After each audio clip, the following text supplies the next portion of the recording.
आज हम ठोसों में विद्युतीय चालकता या विद्युतीय गुण की बात करेंगे, है ना। आप जानते हैं कि विद्युतीय गुण क्या है। विद्युत की बात करें तो सबसे पहली चीज़ विद्युत धारा क्या है। आवेश का प्रवाह विद्युत धारा है, और आवेश के प्रवाह के अंदर क्या होता है कि आवेश का प्रवाह या तो स्वतंत्र इलेक्ट्रॉनों द्वारा होता है या स्वतंत्र आयनों द्वारा होता है। तो स्वतंत्र इलेक्ट्रॉन या स्वतंत्र आयनों द्वारा जब कभी भी आवेश का प्रवाह हो रहा है तो उस स्थिति में हम कहेंगे कि यहाँ विद्युत धारा प्रवाहित हो रही है। अब जो हमारे ठोस पदार्थ होते हैं उनमें विद्युतीय गुण के आधार पर या विद्युतीय चालकता के आधार पर इनको हम 3 भागों में बांटते हैं, ठीक है।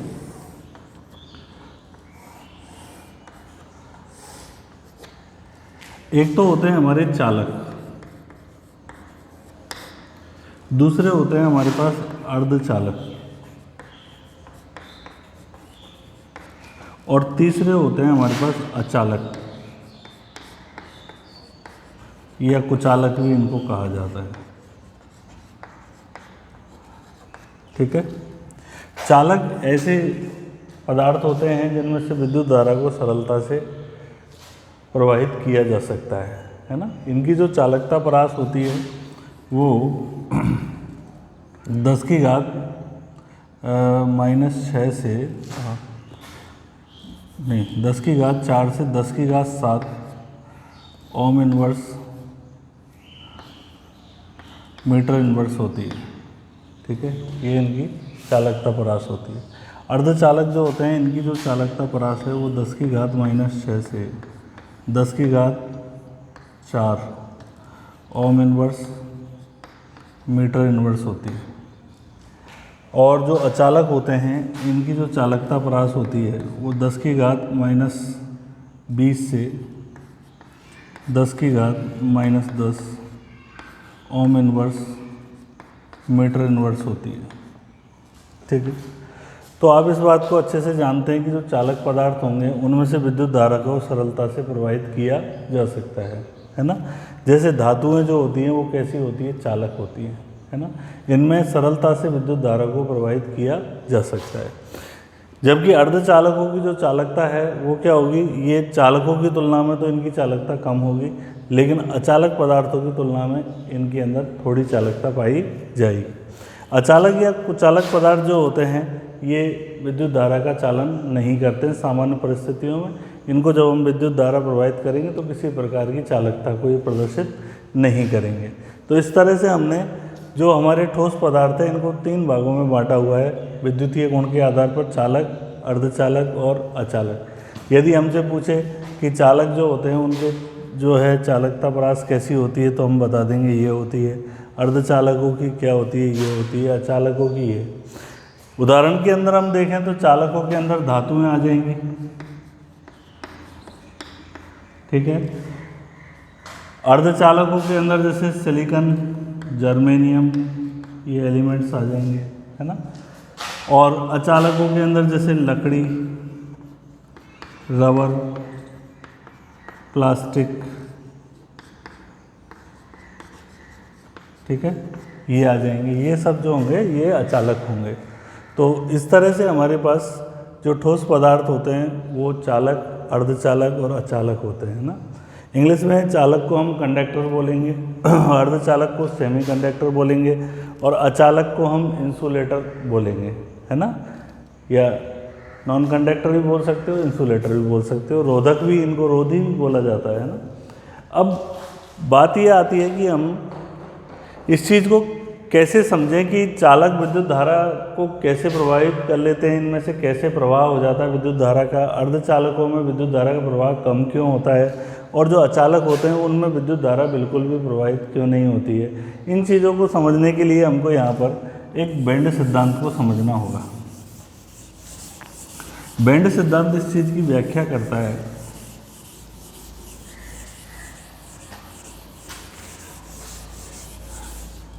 कि ये किस तरह से विद्युत धारा का चालन करेंगे।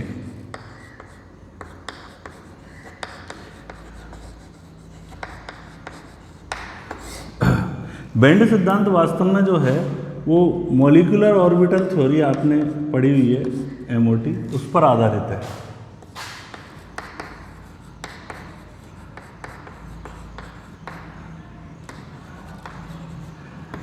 मॉलिक्यूलर ऑर्बिटल थ्योरी क्या कहती है, आप जानते हैं कि जो एटॉमिक ऑर्बिटल्स होते हैं, परमाणु कक्षक, एटॉमिक ऑर्बिटल, ये आपस में रेखीय संयोजन करते हैं, लीनियर कॉम्बिनेशन करते हैं। और जब ये रेखीय संयोजन करेंगे तो आणविक कक्षक या अणु कक्षक बनाते हैं, मॉलिक्यूलर ऑर्बिटल बनाते हैं। ठीक है, एटॉमिक ऑर्बिटल के रेखीय संयोजन से बनने वाले जो आणविक कक्षक होंगे, ये आणविक कक्षक जितने भी, जैसे दो परमाणु मिलकर के यहाँ रेखीय संयोजन कर रहे हैं तो उनसे आपस में संबंधित होंगे। तो ये मॉलिक्यूलर ऑर्बिटल थ्योरी के अंदर हमने इस चीज़ को पढ़ा हुआ है कि इस तरह से यहाँ पर ऐसा होता है। जैसे हम बात करें कि जैसे एनर्जी लेवल पे हम चलें तो ये एक लिथियम परमाणु, ये दूसरा लिथियम परमाणु है ना। तो इसके अंदर क्या होगा, 1s के अंदर 2 इलेक्ट्रॉन होंगे और इसके पास भी 1s में 2 इलेक्ट्रॉन्स होंगे, इस तरह से, है ना। और 2s में इसके पास 1 इलेक्ट्रॉन होगा 2s में, इसको हम k लिख करके छोड़ देते हैं। ये 2s ऑर्बिटल है, ये 2s ऑर्बिटल है, इसमें 1 इलेक्ट्रॉन है, इसमें 1 इलेक्ट्रॉन है ना। अब इससे क्या होगा, ये 2 मॉलिक्यूलर ऑर्बिटल्स बनेंगे इसमें लीनियर कॉम्बिनेशन होने से, है ना। एक तो बनेगा ये सिग्मा 2s और एक ये बनेगा सिग्मा स्टार 2s। ये आप कक्षा 11 के अंदर इन चीज़ों को पढ़ के आ चुके हैं, है ना। ये कौन से ऑर्बिटल्स है, मॉलिक्यूलर ऑर्बिटल्स है। अब यहाँ पर एटॉमिक ऑर्बिटल्स में कितने इलेक्ट्रॉन थे, 2, तो दोनों इलेक्ट्रॉन कहाँ आ जाएंगे, सिग्मा 2s में आ जाएंगे। सिग्मा स्टार 2s क्या रहेगा, खाली रहेगा। ये क्या रहेंगे, बॉन्डिंग मॉलिक्यूलर ऑर्बिटल बोलेंगे इसको एंटी बॉन्डिंग मॉलिक्यूलर ऑर्बिटल बोलेंगे। ये BMO है, ये ABMO है, ठीक है। और ये वाले एटॉमिक ऑर्बिटल्स है, AO हैं एटॉमिक ऑर्बिटल्स। तो एटॉमिक ऑर्बिटल्स जो है लीनियर कॉम्बिनेशन करते हैं और लीनियर कॉम्बिनेशन करके मॉलिक्यूलर ऑर्बिटल बनाते हैं। जब ये मॉलिक्यूलर ऑर्बिटल यहाँ बनाते हैं तो मॉलिक्यूलर ऑर्बिटल्स में आधे मॉलिक्यूलर ऑर्बिटल जो होते हैं वो बॉन्डिंग मॉलिक्यूलर ऑर्बिटल होते हैं और आधे जो होते हैं एंटी बॉन्डिंग मॉलिक्यूलर ऑर्बिटल्स होते हैं। बॉन्डिंग मॉलिक्यूलर ऑर्बिटल्स की एनर्जी क्या होती है, कम होती है, और एंटी बॉन्डिंग मॉलिक्यूलर ऑर्बिटल्स की एनर्जी क्या होती है, ज़्यादा होती है। ये सारी चीज़ आप पहले पढ़ चुके हैं 11th क्लास में, लेकिन केवल एक रिवाइज करने के लिए आपको यहाँ पर बताया गया है, ठीक है ना। अब होगा क्या कि जैसे हमारे पास किसी धातु का एक सेमी क्यूब का टुकड़ा है, एक सेमी क्यूब इसका टुकड़ा है, तो इसके अंदर लगभग 10 की घात 22 परमाणु होंगे। और इतने परमाणु जब रेखीय संयोजन करेंगे, सपोज करो सबके एक एक एटॉमिक ऑर्बिटल पार्टिसिपेट करता है, तो इतने परमाणु होंगे। तो इतने परमाणु में आउटर सेल में मान लीजिए एक एक एटॉमिक ऑर्बिटल है, तो एटॉमिक ऑर्बिटल कितने हो जाएंगे, इतने हो जाएंगे। तो इनके रेखीय संयोजन से मॉलिक्यूलर ऑर्बिटल कितने बनेंगे, जितने एटॉमिक ऑर्बिटल रेखीय संयोजन में भाग लेंगे उतने ही मॉलिक्यूलर ऑर्बिटल बनते हैं। तो यहाँ मॉलिक्यूलर ऑर्बिटल भी कितने बन जाएंगे, 10 की पावर 22 बन जाएंगे। इनमें से ये मॉलिक्यूलर ऑर्बिटल होंगे, इनमें से आधे क्या बनेंगे, बॉन्डिंग बनेंगे, और आधे क्या बनेंगे, एंटी बॉन्डिंग बनेंगे। ये BMO हो जाएंगे 10 टू द पावर 11, तो और 10 टू द पावर 11 जो होंगे वो ABMO हो जाएंगे, इस तरह से। अब ये जो मॉलिक्यूलर ऑर्बिटल्स बने हैं वो हमारे पास जगह तो कितनी है, एक घन सेमी, ठीक है, और ऑर्बिटल्स हैं 10 टू द पावर 22। तो क्या होगा, ये सारे के सारे जो होंगे वो एक साथ संयोजित हो जाएंगे, और एक साथ संयोजित होकर, क्योंकि एनर्जी बराबर रहेगी इनकी, और जब एनर्जी बराबर रहेगी तो ये एक साथ संयोजित हो जाएंगे, एक साथ इकट्ठे हो जाएंगे। और जब एक साथ इकट्ठे हो जाएंगे तो किसका रूप ले लेंगे, बैंड का रूप ले लेंगे। यानी बैंड क्या चीज़ है, बैंड है मॉलिक्यूलर ऑर्बिटल्स, सेम एनर्जी वाले जो मॉलिक्यूलर ऑर्बिटल्स होते हैं उनका समूह, ये क्या कहलाता है, बैंड कहलाता है, ठीक है।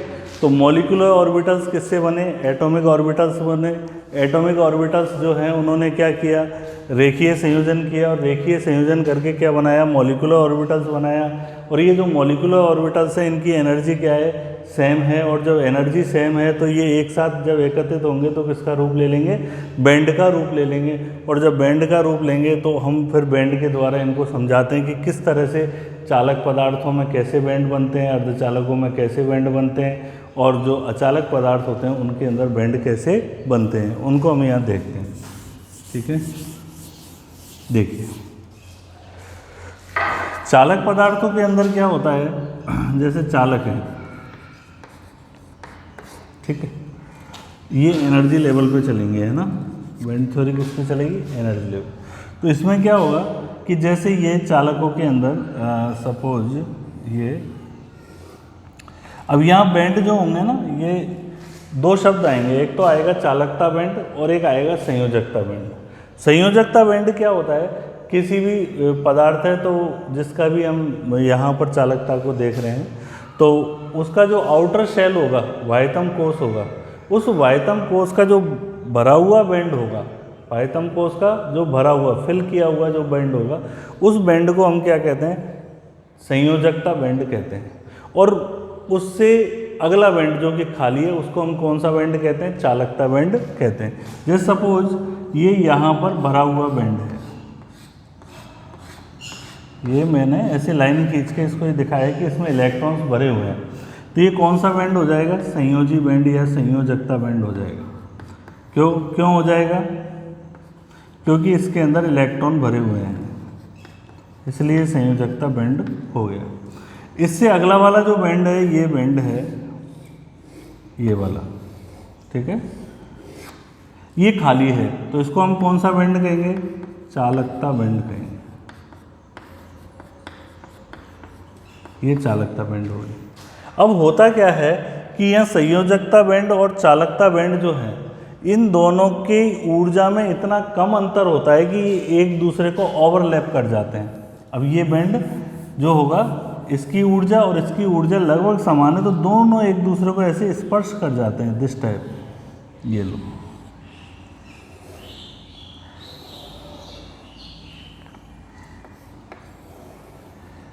ये अति व्यापित हो गए दोनों एक दूसरे में, है ना। अब ये अलग अलग दिख ही नहीं रहे हैं आपको, ऐसा लग रहा है पूरा की पूरा ही एक बैंड है ये, जबकि वास्तव में है क्या, ये वाला बैंड तो इसका चालकता बैंड है, सॉरी ये वाला बैंड तो इसका संयोजी बैंड है, और ये इसका क्या है, चालकता बैंड है ना। अब इसके अंदर क्या हुआ कि दोनों की ऊर्जा में इतना कम अंतर होता है कि दोनों बिल्कुल आपस में थोड़े भाग में क्या हो जाते हैं, ओवरलैप हो जाते हैं। और जब ओवरलैप हो गए तो स्वतः ही यहाँ से जो हमारे संयोजी बैंड के जो इलेक्ट्रॉन थे वो कौन से बैंड में चले गए, चालकता बैंड में। यानी कि सामान्य ताप पर ही इजीली ये इलेक्ट्रॉन्स कहाँ चले जाते हैं, चालकता बैंड में चले जाते हैं। इसीलिए ये सरलता से जो है, जब इलेक्ट्रॉन ऐसे मूवमेंट करेगा आराम से, चालकता बैंड और संयोजी बैंड के बीच में इलेक्ट्रॉन्स का मूवमेंट होता रहेगा, तो ये सरलता से विद्युत धारा का चालन करते रहेंगे। इसलिए ऐसे पदार्थों को हम क्या कहते हैं, चालक पदार्थ कहते हैं। दूसरा आता है हमारे पास अर्धचालक।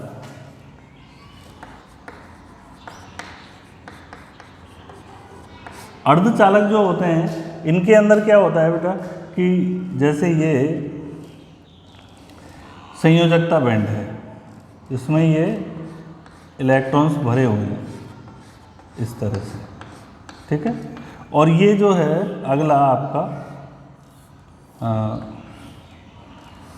चालकता बैंड है, ठीक है।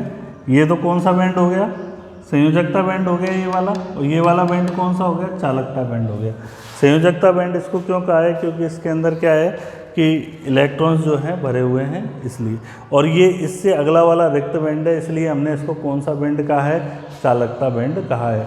तो संयोजकता बैंड से अगला जो अगली ऊर्जा वाला जो बैंड होता है जो रिक्त रहता है, उसी को हम क्या कहते हैं, चालकता बैंड कहते हैं। अब यहाँ पर क्या होगा कि ये इनकी ऊर्जा में अंतर जो है, इसकी तुलना में ये तो ओवरलैप हो रहे थे, लेकिन यहाँ ऊर्जा में थोड़ा अंतर है। और जब ऊर्जा में थोड़ा अंतर है तो थोड़े बहुत इलेक्ट्रॉन यहाँ से ट्रांसमिट हो सकते हैं किसके अंदर, चालकता बैंड में। और जब थोड़े बहुत इलेक्ट्रॉन यहाँ पर ये ट्रांसमिट हो सकते हैं, तो उस कंडीशन में यहाँ इनकी जो चालकता होगी वो क्या होगी, इनकी चालकों की तुलना में क्या रहेगी, कम रहेगी। इसलिए ऐसे जो पदार्थ होंगे वो क्या रहेंगे, अर्धचालक। तो आप अर्धचालक में समझ सकते हो कि यहाँ पर सरलता से इलेक्ट्रॉन का जो मूवमेंट है, क्योंकि ये एनर्जी में डिफरेंस है चालकता बैंड की में और संयोजकता बैंड की में, इसलिए इसकी तुलना में यहाँ तो क्या इजीली जा रहा है, कोई ज़्यादा एनर्जी की रिक्वायरमेंट ही नहीं है, दोनों बैंड मिले हुए हैं, ओवरलैप हो गए हैं दोनों बैंड, तो यहाँ कोई ज़्यादा एनर्जी की रिक्वायरमेंट नहीं है। लेकिन यहाँ पर क्या होगा, इस जगह पर आपको अतिरिक्त ऊर्जा की आवश्यकता होगी।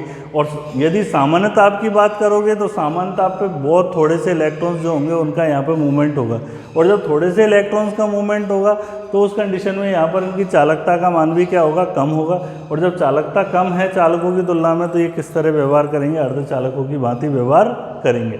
ठीक है, तीसरे आते हैं हमारे पास, वो है अचालक या इंसुलेटर।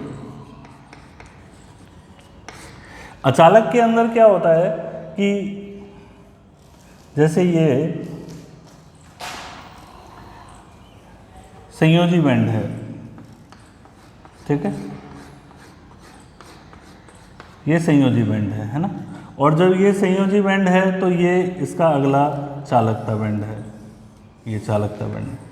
अब ये संयोजी बैंड और चालकता बैंड की एनर्जी को यदि आप देखोगे तो इसमें डिफरेंस क्या है, बहुत ज़्यादा है।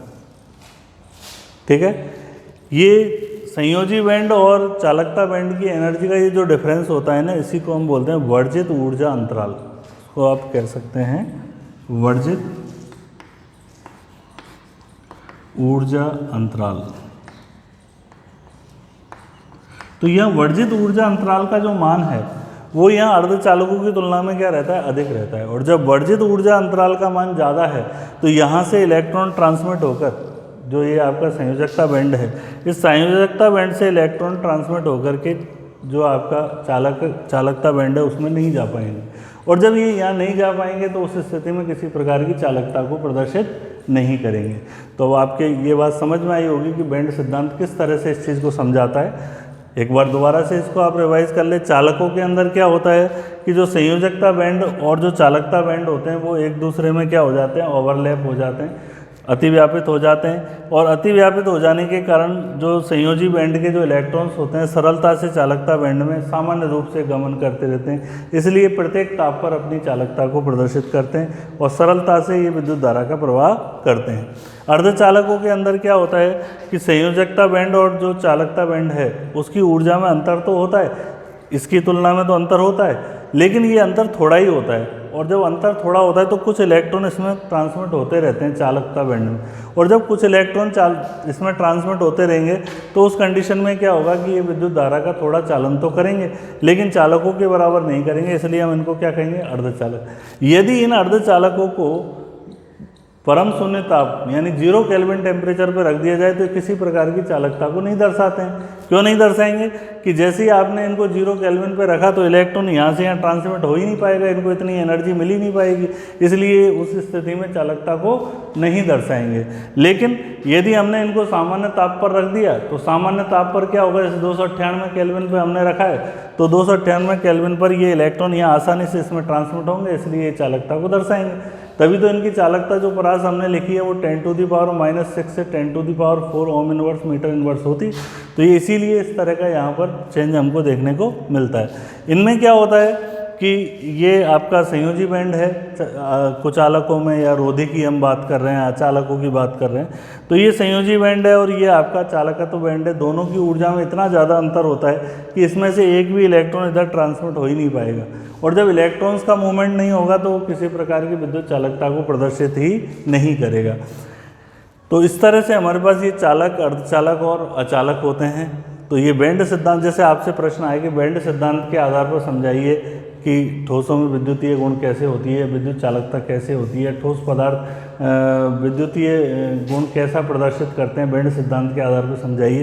तो आपको ये सारा इन चीज़ों को बताना पड़ेगा। बैंड क्या होता है, जैसे मैंने अभी बताया मॉलिक्यूलर ऑर्बिटल थ्योरी के द्वारा कि एटॉमिक ऑर्बिटल्स जब बहुत ज़्यादा संख्या में मिलते हैं तो बहुत ज़्यादा संख्या में मॉलिक्यूलर ऑर्बिटल्स बनाते हैं, और जो अत्यधिक संख्या में बने हुए जो मॉलिक्यूलर ऑर्बिटल्स होते हैं वो सेम एनर्जी के होने के कारण एक साथ इकट्ठे होकर के हमको कैसे दिखाई देते हैं, बैंड के रूप में दिखाई देते हैं। यानी कि समान ऊर्जा वाले बहुत सारे मॉलिक्यूलर ऑर्बिटल्स का जो ग्रुप होगा वही बैंड कहलाएगा, बैंड और कोई चीज़ नहीं है। और किसी भी एटम के अंदर, किसी भी पदार्थ के अंदर जो आउटर शेल का जो बैंड है, जिसके अंदर इलेक्ट्रॉन भरे हुए हैं, उसे हम संयोजकता बॉन्ड या संयोजी बैंड कहेंगे, वैलेंस बॉन्ड बैंड कहेंगे। और उससे अगला वाला बैंड जो कि खाली पड़ा हुआ है, रिक्त बैंड है, उसको हम चालकता बैंड कहेंगे, कंडक्टिविटी बैंड कहेंगे। ये इस चीज़ की बात है, कितना डिफरेंस है चीज़। अब यहाँ पर हमको एक चीज़ और समझनी होगी, ताप का प्रभाव।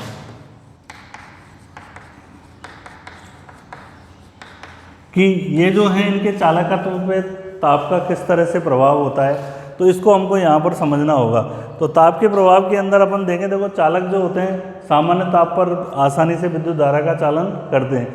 लेकिन यदि इनके लिए ताप का मान बढ़ा दिया जाए, चालकों के लिए ताप का मान क्या कर दिया जाए, बढ़ा दिया। जैसे धातु है हमारे पास, धातु सरलता से विद्युत धारा का क्या करती है, चालन करती है। अब जब सरलता से विद्युत धारा का चालन कर रही है और इनके लिए ताप का मान क्या कर दिया, बढ़ा दिया जाए, तो इनका जो चालकत्व होता है वो क्या हो जाता है, घट जाता है। आप कहोगे साहब ऐसा क्यों होता है, इनका चालकत्व घट क्यों जाता है? क्योंकि जैसे ही ताप बढ़ाओगे तो ताप बढ़ाने पर जो इलेक्ट्रॉन्स का मूवमेंट्स हो रहा था यहाँ चालकता बैंड की ओर, तो पैरेलल तो वो अपने एक ऑर्डर के अंदर मूवमेंट्स कर रहे थे। लेकिन जैसे ही आपने टेम्परेचर को राइज किया, टेम्परेचर को राइज करते ही क्या होगा, ये इलेक्ट्रॉनों की काइनेटिक एनर्जी बढ़ जाएगी। और जो इलेक्ट्रॉनों की काइनेटिक एनर्जी बढ़ेगी तो इनकी वेलोसिटी बढ़ जाएगी, इनका वेग बढ़ जाएगा। तो इलेक्ट्रॉन जो मूवमेंट कर रहे हैं वो तेज़ी से मूवमेंट करने लगेंगे। किसके अंदर, चालकों। तो चालकों में जैसे ही ताप बढ़ाया जाता है वैसे ही इलेक्ट्रॉनों का संयोजी बैंड से चालकता बैंड की ओर जो मूवमेंट है वो तेज़ी से होने लगता है, क्योंकि काइनेटिक एनर्जी का मान क्या हो जाता है, बढ़ जाता है।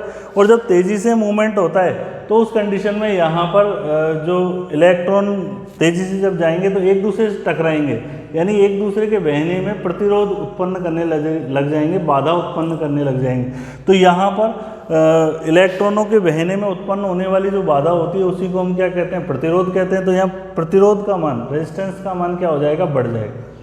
तो जैसे ही चालकों के अंदर ताप का प्रभाव बढ़ाया जाता है, यानी ताप को बढ़ाया जाता है, तो ताप को बढ़ाने पर जो इलेक्ट्रॉन्स का जो मूवमेंट हो रहा है उनकी काइनेटिक एनर्जी बढ़ने से यहाँ पर रेजिस्टेंस की वैल्यू यानी प्रतिरोध का मान क्या हो जाता है, बढ़ जाता है। और प्रतिरोध का मान बढ़ जाने के कारण इनकी जो चालकत्व है उसका मान क्या हो जाता है, घट जाता है। तो पहले कम ताप पर ये सरलता से अपनी अधिक चालकत्व को दर्शा रहे थे, लेकिन जैसे ही आपने इनके लिए ताप का मान बढ़ाया, उस कंडीशन में यहाँ रेजिस्टेंस बढ़ने के कारण यहाँ पर जो है चालकता का मान कम होगा। आपने देखा होगा कई बार कि जैसे हमारे पास हम घरों के अंदर फ्यूज वगैरह लगाते हैं, तो वो फ्यूज इसी कंसेप्ट पे काम करता है कि उसमें होता क्या है कि जैसे ही वोल्टेज वगैरह हाई आता है तो वहाँ पर क्या होता है कि जो फ्यूज वायर होता है उसका रेजिस्टेंस क्या हो जाता है, एकदम से राइज अप हो जाता है, ठीक है। और रेजिस्टेंस राइज अप होने के साथ वो हीटेड हो जाता है, और जब वो हीटेड होता है तो उस कंडीशन में वहाँ पर क्या होता है कि वो गल करके टूट जाता है, इससे कनेक्शन डिस्कनेक्ट हो जाता है, ठीक है। तो वो फ्यूज के अंदर यही सिद्धांत वहाँ पर काम करता है कि हायर टेम्परेचर जब होगा तो हायर टेम्परेचर होने पर वहाँ पर इलेक्ट्रिसिटी को फ्लो नहीं करेगा, और वहाँ पर जो है गलनांक उसका ऐसा रखा जाता है जो सरलता से गल जाए, ऐसी धातु को लिया जाता है। तो ये सारी चीज़ें वहाँ पर होती है। तो चालकों के अंदर एक लाइन में हम समझें तो ताप का मान बढ़ाने पर जो चालकता का मान है वो क्या हो जाता है, कम हो जाता है। अब हम बात करें अर्धचालकों में, तो अर्धचालकों के अंदर क्या होता है कि ये वर्जित ऊर्जा अंतराल का मान कम है, इलेक्ट्रॉन ट्रांसमिट तो होते हैं सामान्य रूप से, लेकिन कम होते हैं सामान्य ताप पर। लेकिन जब इसके अंदर ताप बढ़ाया जाता है तो ताप बढ़ाने पर अधिक इलेक्ट्रॉन इस ऊर्जा बाधा को पार कर पाएंगे, और जब अधिक इलेक्ट्रॉन इस ऊर्जा बाधा को पार कर पाएंगे तो ज़्यादा से ज़्यादा इलेक्ट्रॉन ये अपने संयोजी बैंड से कहाँ जा पाएंगे, चालकता बैंड में जा पाएंगे। और जब चालकता बैंड में इलेक्ट्रॉन्स ज़्यादा जाएंगे तो जितना ज़्यादा इलेक्ट्रॉन्स का फ्लो होगा विद्युत धारा उतनी ज़्यादा प्रवाहित हो जाएगी। तो इनके अंदर क्या होता है, जैसे जैसे ताप का मान बढ़ाया जाता है इनके अंदर अर्धचालकों में, तो अर्धचालकों में ताप का मान बढ़ाने पर ये जो एनर्जी बैरियर है, जो यहाँ पर संयोजी बैंड और चालकता बैंड की ऊर्जा में जो अंतर आ रहा है, ये जो अंतर है इसको क्रॉस करके इलेक्ट्रॉन आसानी से चालकता बैंड में चले जाते हैं। और आसानी से जब ये चालकता बैंड में चले जाएंगे तो उस स्थिति में क्या होगा, यहाँ पर चालकता का मान बढ़ जाएगा, चालकत्व का मान क्या होगा, बढ़ जाएगा। तो ये चीज़ यहाँ पर ऐसी हमको देखने को मिलेगी, किसके अंदर, अर्धचालकों। अचालकों के अंदर क्या होगा, अचालकों के अंदर जब ताप बढ़ाया जाएगा तो बढ़ाने पर यहाँ पर बढ़ेगा तो सही, चालकता तो बढ़ेगा लेकिन बहुत सूक्ष्म बढ़ेगा, और इतना सूक्ष्म बढ़ेगा कि उसकी कोई वैल्यू नहीं रह पाती, यहाँ पर नेग्लिजिबल ही रहता है। बढ़ता तो है लेकिन बहुत सूक्ष्म वृद्धि होने के कारण मेजरेबल नहीं होता, मापने योग्य नहीं होता, इसलिए वो अचालक ही बने रहते हैं। ठीक है, तो इस तरह ताप का प्रभाव यदि हमसे पूछे कि ठोसों के अंदर चालकता पर ताप के प्रभाव को बताइए, तो आप बता दोगे कि जो चालक होते हैं उनके अंदर जो है ताप बढ़ाने पर जो है प्रतिरोध का मान बढ़ जाता है, रेजिस्टेंस बढ़ जाता है, और रेजिस्टेंस बढ़ने के कारण जो है यहाँ पर चालकता का मान घटता है। जबकि अर्धचालकों में क्या होता है, इस ऊर्जा एनर्जी बैरियर को क्रॉस करने की नेचर इलेक्ट्रॉन्स की बढ़ जाती है एनर्जी देने से, इसलिए यहाँ पर ये तेज़ी से इलेक्ट्रॉन मूवमेंट करेंगे, इसलिए यहाँ पर क्या होगा, चालकता के मान में, चालकत्व के मान में क्या हो जाएगी, वृद्धि हो जाएगी। अचालकों के अंदर थोड़ी वृद्धि होती है लेकिन वो मापने योग्य नहीं है, इसलिए उसका कोई ज़्यादा इम्पोर्टेंस इफेक्ट नहीं है। चलो तो आज के लिए इतना ही ठीक है। अगली क्लास के अंदर हम जो है इससे आगे और जो ठोसों के अंदर चुंबकीय गुण वगैरह है उनके बारे में हम और आगे स्टडी करेंगे। Thank you.